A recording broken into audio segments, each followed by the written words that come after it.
are we today? Welcome to my greenhouse once again. If we haven't met already, I am Sam. I'm your crazy plant lady in Melbourne. It is so bright in the greenhouse right now, but do not be fooled. Melbourne is literally like 13 degrees right now, but the sun is out. Let's check the stats. It is about 84 humidity in here because the sprinklers just went off, or the misters, not the sprinklers. Your girl is sweating. But what I have in store for you guys today is my favorite plants of the moment. Without further ado, let's get into the plants. I've got a bit of a variety for you today. We've got some Alocasias, we got some Anthuriums, we got some Philodendron. What else do you expect from me? And just to be clear, these are just my favorite plants at the moment. This changes almost on a daily basis. The first one I'll start off with, because it's right here, it is the Alocasia Friday. This Friday can actually come in two types of variegation. So it can come in the Albo, which is the white, and the Alba Friday, which is like a yellowy color. There is a misconception that this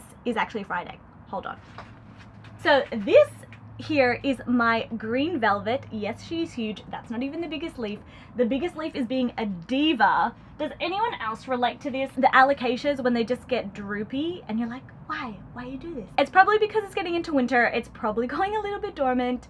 It did have spider mites at one stage, but this, my friends, is a green velvet, is not a Frydek for what we call in Australia. This, however, with the variegation, Friday. So when I first got this plant, I had it with this leaf right here. So this is the oldest leaf. I had a second leaf that was super white, super marbled, super gorgeous. Unfortunately, it did have to die off, which is not a surprise because it was a lot of white. And two, it's starting to get colder. So I have a feeling that this is actually just a symptom of it going dormant, which is totally fine. It just recently got a new leaf, so I'm not too worried. And if it goes dormant, I'll just have to wait for this guy to be back in spring. That is its newest leaf, and as you can see, it doesn't have a lot of variegation. This one is a little bit better, but the old leaf, oh boy, I'll chuck it up on the screen. How beautiful is she? I'll probably have to take off this leaf as well, but a lot of people freak out when plants just throw out all green leaves and they're like, where's the variegation? Probably a good thing, because the more green, the more chlorophyll, which means the more energy for your plant. So anytime a plant throws out something like this, or even like that with no variegation whatsoever, do not freak out. Really good for your plant's health. So I'll put her back here. Moving on and upward, I was actually going to put my Alocasia just up there in this as well, because I am loving that thing. That is an Alocasia caprea, but because it was in my previous video, I was like, we can leave her out. Let's shake it up. Let's do some Anthurium. Guy right here. When I first got this plant, it had 4 leaves. I had to chop one of the leaves off. And there is a new leaf in my care. This is what she kind of looked like. She's got 1, 2, 3, and had a 4th leaf. This is a Anthurium Magnificum. Now, this is a pure form, so it was hard to get my hands on. She was a bit of a hefty price, but she is stunning. This is the newest leaf in my care. Oh my god, isn't it amazing? Head test. Kaylee Allen, come at me. The shape of it is so cool. The petioles haven't really done what the Magnificum normally does, which is like super duper rough, lots of wings, and I believe it can up to like 5 wings. At the moment it's kind of a D shape, but not all of them are D shapes, so kind of like, are you a hybrid? But it just looks like a really beautiful Magnificum to me, so I don't personally think so. Plus the veining on it as well, it's a little bit more sharp rather than rounded. This did get sold to me as a pure Magnificum, so yeah, she's beautiful. Again, let's shake it up just to keep things interesting. I might do a Philodendron next. So this is by far my most favorite Philodendron ever. The mother plant is actually just behind me. I'm not sure if you can see it just around there, but this is a Philodendron Hoffmanii. This is a round form. From what I know, there is 2 forms in Australia, a narrow form and a round form. Narrow one, of course, is more elongated. So I don't have a narrow one in my collection, but this round one really, oh my god, I love it so much. So this is the cutting. one of the other things that I really love about it is that it's got the silver, I'm not sure if it'll pick it up on camera, the silver on the, in the middle, kind of like a silver cloud or a mame, but the shape of the leaf of course is a little bit different. Another thing that I really love is that it's got some beautiful red, I think this is called a baxial, like the back of the leaf, but I'll have to look it up again, what the technical term is. But the back of the leaf, isn't that insane? Nature, how do you do it? The leaf literally looks like a fluffy cloud. The awesome thing is that once this plant matures is that the petioles or the stems actually get really ruffled. So unfortunately it doesn't have it there, but I'll see if I've got it on the mother plant. Un momento. Oh, can you see it? I wonder if you can see that. This is literally an all-rounder for me, one of my favorite plants ever. Let's do another Anthurium because your girl is obsessed. This right here is a silver crystallinum. So I'm not 100% sure. Majority of the time with Anthuriums they may be hybrids, but regardless she is so beautiful and she's been such a trooper. I haven't had her for that long at all. She's got pretty decent roots and she did chuck up that leaf in my care as well. So she had one more leaf when I had it, so 2 leaves when I first purchased it. The oldest leaf kind of yellowed off. I think it was just kind of acclimating, getting used to my space, all that type of jazz. And the biggest leaf stayed on. It's still a little bit yellow. I'm not too sure whether I'll have to chop it or not, but I'm gonna leave it for now. She is so freaking gorgeous. Definitely one of my favorite Anthuriums. I didn't say that I had this genus before, but I may have a Monstera. Technically it is one plant, but I chopped her. You've seen her in my previous video. This is the mother plant that I repotted in last week's video. She is so beautiful, as you saw in my previous video, and if you haven't, link above. She was severely root bound, so I hadn't repotted her in like a whole year. She really needed this. Hopefully she is going to like this pot, and with a beautiful airy mix as well, so she's doing fabulous. But what's really exciting, which I didn't show you in my previous video, is the cutting. So this is my little contraption here. This is my attempt to ensure that I don't get root rot. This is my beautiful cutting. This is a Monstera Borsigiana Varigata, and she's a Albo, which means that she's got white variegation. I reckon I chopped her up about a week ago, so she hasn't really done much. The reason why she's in this little contraption here is that where I've cut, I'm not sure if you can see, it's just there, so she doesn't get any rot. I do have the tendency to be an overwaterer, so I've kept that well above the media or the sphagnum moss, and I've just got her aerial root sitting in the moss to root. She'll be rooting over winter, although very slow. She's a beautiful specimen, so yeah, I can't wait for her to root up. This is probably one of the best ways to do it if you don't want any stem rot. It doesn't ensure that you won't get root rot, just keep it light-handed with the watering. I like to keep cuttings in a clear pot so you can see exactly what is going on with the roots. You probably have guessed, I am a terracotta girl, so when plants are fully established and we've got a really good root system, I normally pot them up in terracotta. But like I said, clear pots, especially for rooting some plants or some cuttings, amazing. Highly, highly recommend.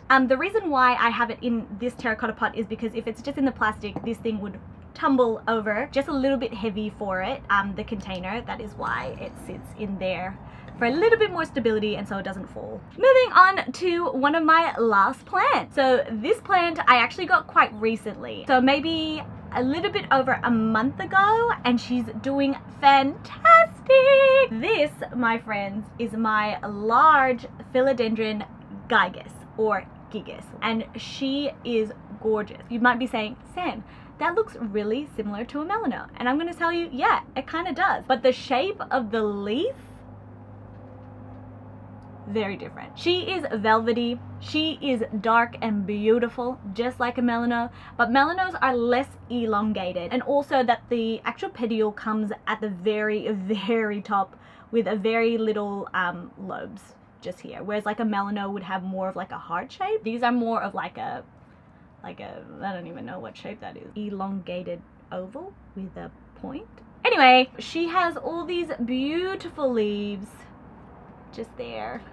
another head test because why not? That's its newest leaf just there. So it was shipped to me with this leaf.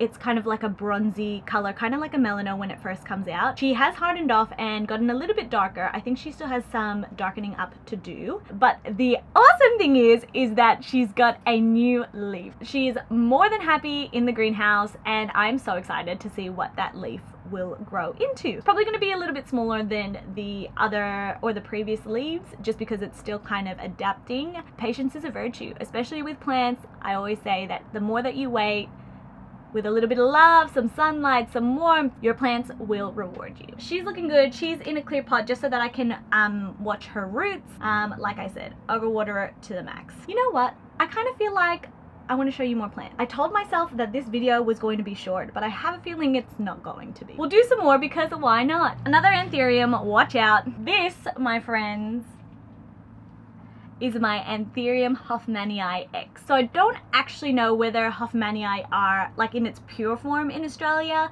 but this is the hybrid that I've got, and she is beautiful. She is beautiful and dark and velvety. The veining is beautiful.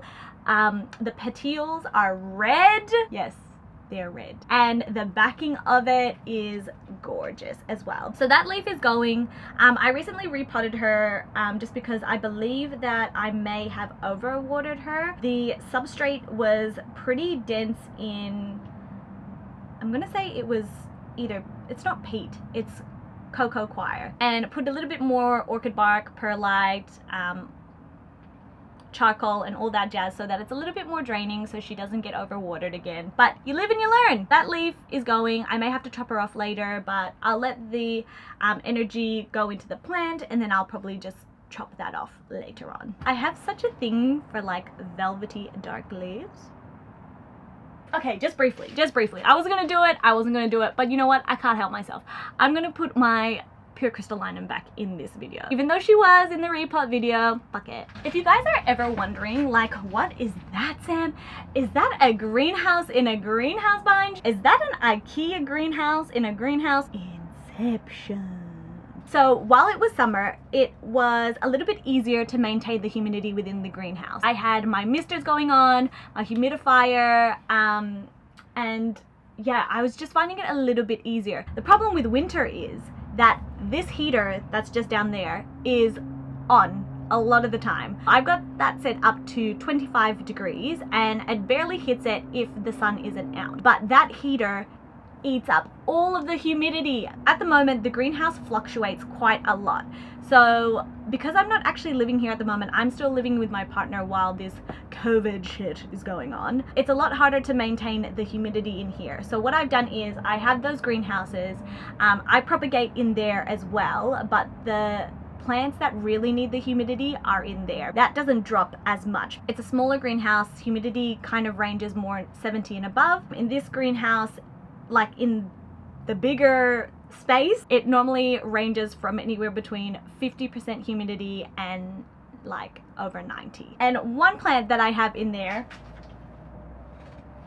is my pure crystallinum, as I told you. The reason why I actually have her in my prop tent or in the high humidity tent is because she normally does lulls, as in like she curls her leaves when she's not very watered. So I can tell she needs something. It's either she needs more humidity or she needs another water. So I don't think she needs a water. I think she's just lacking a little bit of humidity right now. Regardless, she's beautiful. I almost forgot this guy. You've already seen her. Again, I'll keep it short. This is my Crystallinum X Luxurians. Would you just look at her? Now, the one thing that I couldn't show you guys while I was repotting is the back of the leaves. Oh, baby. I think I like the back of the leaves more than the front of the leaves. This is the leaf that is dying off, which is fine. It's either over or under watering. I haven't really figured that out yet, but I'll chop her off eventually. This is the back of the leaves. Can you see that? Can you see that? And the crazy thing is that the back is so beautifully light. Like if you look at even this leaf, I don't know if I can do that. Even if you look at that leaf, how lovely and light that is. But then the front is just so dark, it just doesn't make any sense. But yeah, that is my Lux Crystallinum, keeping it short because she was in the last video. Oh, there goes the misters again. This happens every time, and getting wet.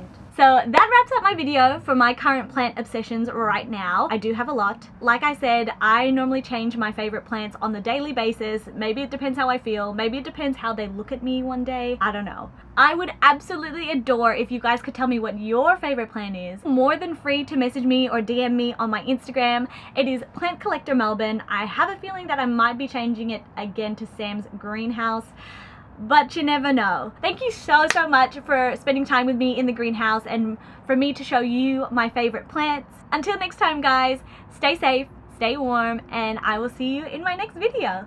Bye, guys!